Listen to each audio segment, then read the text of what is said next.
Welcome, my name is Mohammed Adan and you're watching the English news program on Sun TV. And here are the main stories making headlines. House of Elders continues discussions ahead of ratifying Social Affairs Law. Somaliland Minister of Social Affairs and Labour discusses ministry plans. Berlusconi stepped closer to political exile.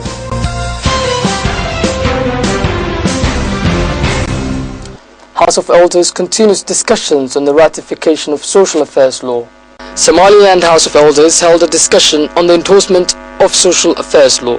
The session was chaired by the Deputy Speaker of the House of Elders, Saeed Jama Ali. Members of Elders viewed their ideas toward this law and the importance of this law to Somaliland people, and members discussing about this argued that this law is also based on Sharia law. The whole idea behind this discussion is the improvement of Somaliland's social affairs and its significance toward the people of Somaliland. If members of the House of Elders ratify the law, it will take a key step in improving social services provided for the public. Minister of Social Affairs and Labour Mahmoud Barragrad discussed the ministry plans of curtailing illegal immigration. Minister of Labour and Social Affairs Mahmoud Barragrad provided an exclusive interview to SLN TV discussing on achievements made and obstacles faced in improving social coherence. The minister reiterated the key role that Ministry of Labour plays in curtailing illegal immigration and providing awareness programs to youth and refrain from the perilous journeys to overseas countries. The minister continued to add that the government is collectively emphasizing on creating job opportunities for youth. Minister of Social Affairs and Labour Mahmoud Barragrad called on youth to grasp opportunities provided with them in their country and do not just rely on government but invent ways of self-employment to shield from the risks of illegal migration. The government of Somaliland is paying heed to the best avenues that can be stopped youth from illegally migrating to overseas nations. As a result, the President of Somaliland previously appointed a committee of government ministers for providing consultations on the best avenues that can be eradicated illegal migration. The capital city of Somaliland, Hargeisa, has witnessed the highest degree of investment in recent years. Hargeisa received the highest rate of investment in recent years, and development was the main and the only objectives of Somaliland's people. Hassan Usman, speaking on behalf of Dabshil's new mall, informed that this mall will be one of the biggest employment opportunities for people residing in Somaliland.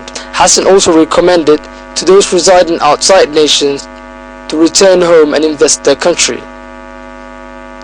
Omar Salah, speaking on behalf of Some Cable, informed Somaliland National Television on the great role that Some Cable has and continues to play in investing Somaliland, particularly providing fast and inexpensive internet service throughout the country.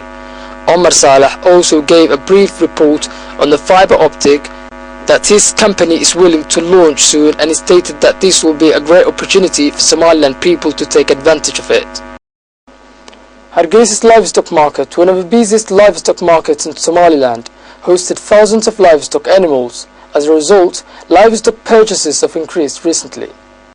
One of the biggest livestock markets of Somaliland, Hargeisa is reported to be dealing with the highest number of livestock coming into the market.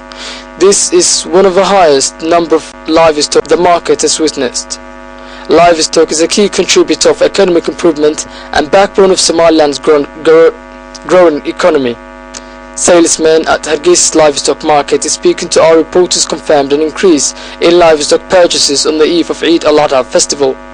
Salesmen at the busiest livestock market commended the efforts of the local government on improving sanitary service at the market and providing the much needed facilities.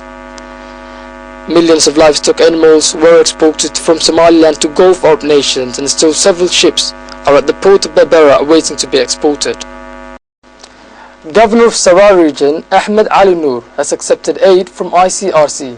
Sarar Regional Governor Ahmed Ali Noor received food donation from ICRC International and also promised to contribute this donation to those most in need residing throughout the region. The governor, speaking at the event, stated that ICRC acknowledged the great role that ICRC plays in providing aid to those in less than fortunate conditions throughout Somaliland and commended the relentless efforts of ICRC officials in Somaliland. ICRC officials also spoke at the event and stated that this is not the first time they provided food donations to those people residing in less than fortunate conditions. Officials of ICRC International Organization also other esteemed guests at the event included the Deputy Governor of Sarai region. You're still watching the English news program broadcasted live to you from our studios in Hargeisa, and now for all the international headlines in detail.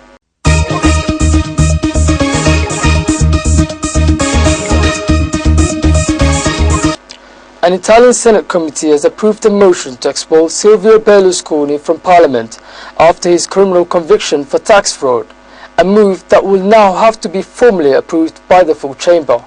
The vote could end the former Prime Minister's long political career, which spans 2 decades and several comebacks.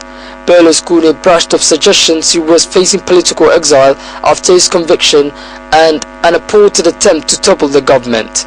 The hearing follows a revolt with Berlusconi's People of Freedom PDL party that have forced him into humiliating climb down on Wednesday, when he had to back centre-left Prime Minister Enrico Letta in a confident vote a few days after he had pulled his ministers out of the ruling coalition.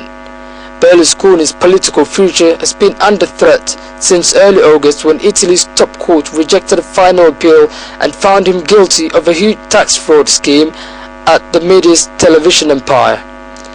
It sentenced him to 4 years in prison, commuted to 1 year under house arrest or in community service, making him ineligible for parliament for 6 years under a law passed last year.